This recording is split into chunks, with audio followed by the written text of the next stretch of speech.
Tonight on The Record, college campuses across America spinning out of control, from Missouri to Ithaca and all the way to Yale. And that's just the beginning of protests now spreading fast across college campuses. Many of the protests have to do with race, and it all started at the University of Missouri, where students demanded the university president resign. And now some schools are caving, giving in to the student demands.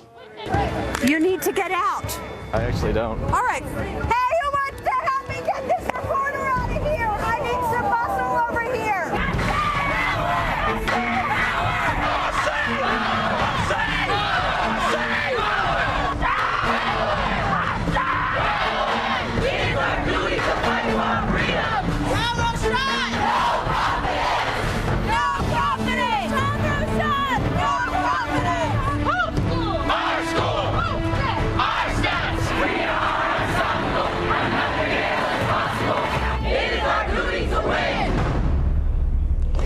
On The Record is live team coverage at campuses across the nation tonight. Kelsey O'Connor live in Ithaca. Ed Stannard is live at Yale. But let's begin with the Columbia Daily Tribune reporter Alan Berdziak, who is live in Columbia, Missouri. Alan, what happened to the president of Missouri?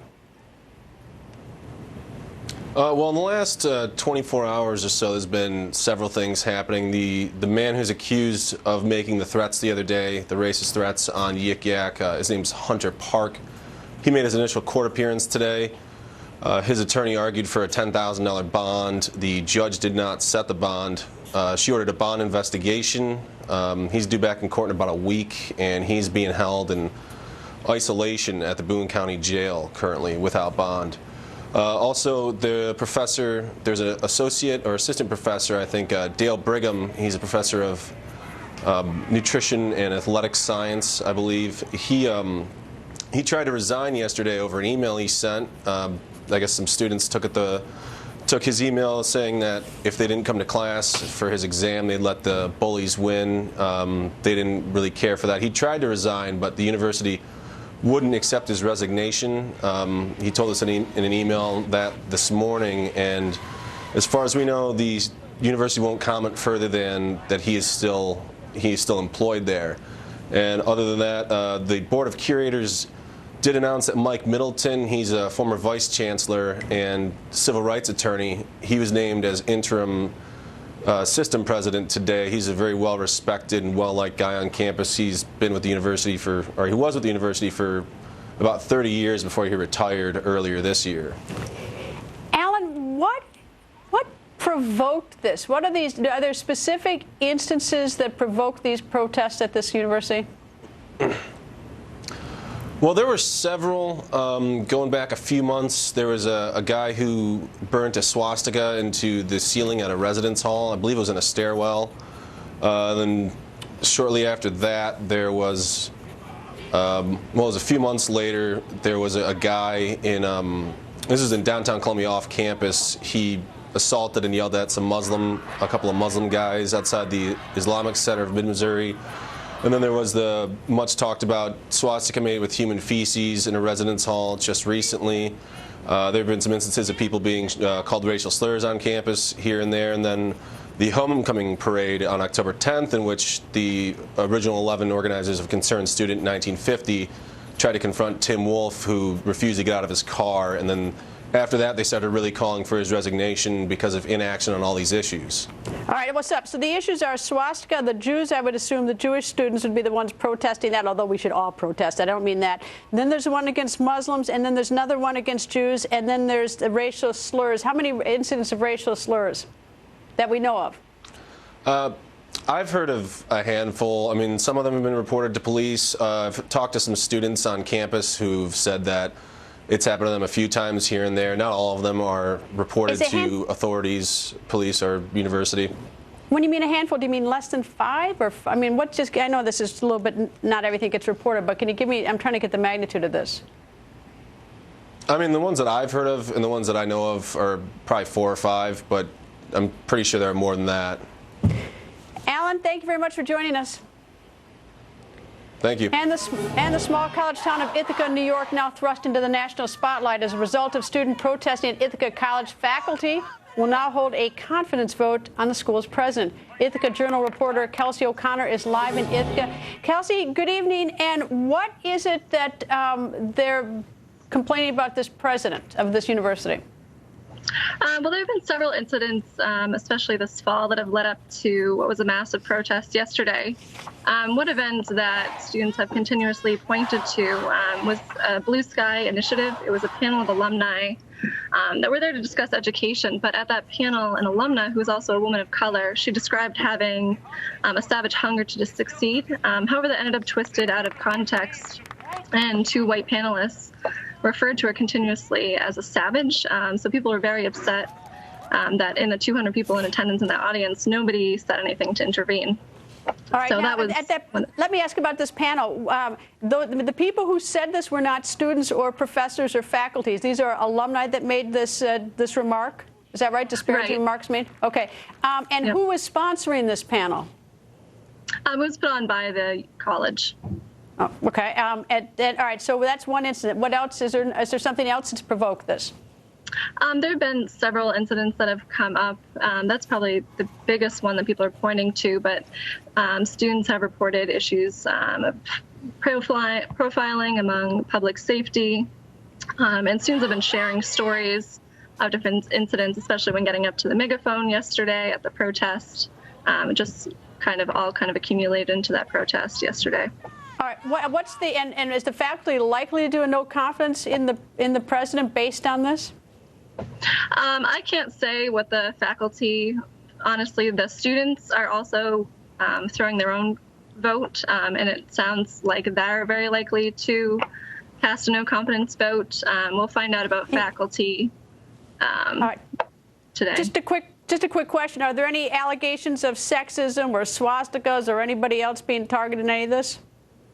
Not this fall. There was actually an incident with a swastika a couple years ago, but that's completely unrelated, I would say, probably to these events that students are there protesting. Kelsey, thank you. And just 2 days after thousands of Yale University students marched through the streets, the elite school's administration pledging its support to those protesters. New Haven Register reporter Ed Stannard is live in New Haven, Connecticut. Ed, I understand that in Yale this started with an email from the university about what students should or should not wear at Halloween. Well, that was one incident. There was an email telling students to be sensitive to other cultures and sexes and gender identities. And that was followed up by another email from a faculty member. It gets pretty complicated, but there's been a lot of discussion on campus, and the 1,100 students who marched on campus, or 1,200, and the 1,100 students who came to a forum last night, students I've talked to have told me that these incidents are just sort of the tip of the iceberg, that these are examples of systemic racism on campus, lack of diversity among the faculty. The President Peter Salovey has pledged to spend $50 million to diversify the faculty. There have been meetings with the president and the dean of the undergraduate college, and letters have gone out in support. All right, in terms of the email, this is what I don't get. One email from the university. The first one says, be sensitive to what you wear at Halloween. In other words, like, how about having some good manners? That's the first thing. The email, though, in response was just was a faculty member pondering whether the university should be telling students what to wear, right? I mean, it was just why don't we have some sort of discussion and ponder this thought about stepping out? Is that how you see this second email that's caused some of this problem? Pretty much. The students, though, felt like the second email went out from an associate master of a college. And they live with the students in their residential colleges, and their job is to make a comfortable home for students on campus, according to the students I've talked to. And they felt like this person was not giving them the comfort and the safety of a home on campus. That they were saying basically ignore what's going on. If you see somebody in a costume, just ignore it or talk to them, but don't get too upset about it. Ed, thank you for joining us. You're welcome. So do college students expect heads to roll whenever they are upset? The On the Record political panel is here from the Hill. A.B. Stoddard, ABC News political director Rick Klein. Rick, first to you. Your thoughts? These are individual incidents, obviously, and each one of these campuses have their own backstories that are brought to bear. But I think you're seeing a through line here of people that are upset about things and do expect this action. And I think one of the ironies of this is that people are expressing a First Amendment right, but they're often limiting someone else's First Amendment right in the process. And that's the danger here. Whatever the merits of the individual cases, that you have a political correctness that goes a little too far in shutting down speech before it can even start. Because what you're seeing on campuses, I mean, this is a cross-section of society. You put 18, 19, 20-year-olds, you're going to have some hurtful things, you're going to have some hateful things said. Yeah. That's how the world works. You know, it's sort of interesting, A.B., I thought at the beginning that this was about, racism. I thought I was going to hear a whole litany of events where the faculty just turned their back on. And I find out that, racism is horrible, sexism is horrible, anti-Semitism is horrible, all this thing.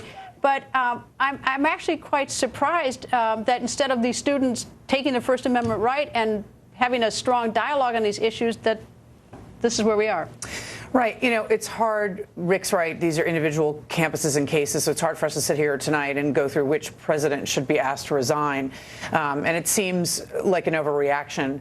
But every university president tonight is worried about how they're going to approach fostering a more tolerant environment on their campuses as a result of this, whether it's right or wrong. But there is something I just want to say.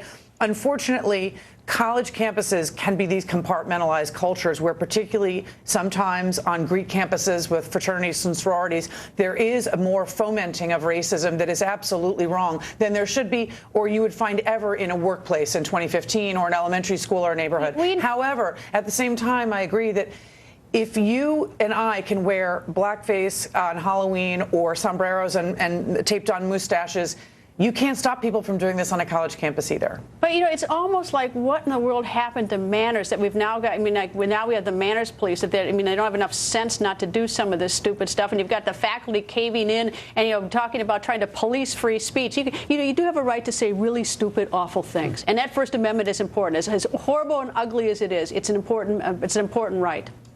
Yeah, I think perceptions of these things diverge. You're seeing the political reaction. You're seeing a number of Republican candidates to say this is outrageous, this is ridiculous what's happening. And you're seeing Democratic candidates come out and say we're standing with the protesters here. These highlight important issues. So I think it gets filtered through that lens. And, of course, the protests we've seen with the Black Lives Matter, other incidents across the country are just the backdrop for these individual incidents. Well, they certainly have a right to protest, but you also have a right to say really stupid, awful things, too, which is interesting, the collision of the two rights. Anyway, panel, thank you. Thanks, Greta. And I want to know what you think. Should the University of Missouri president have resigned? Tweet yes or no using #Greta. We're going to show you your live Twitter votes throughout the show.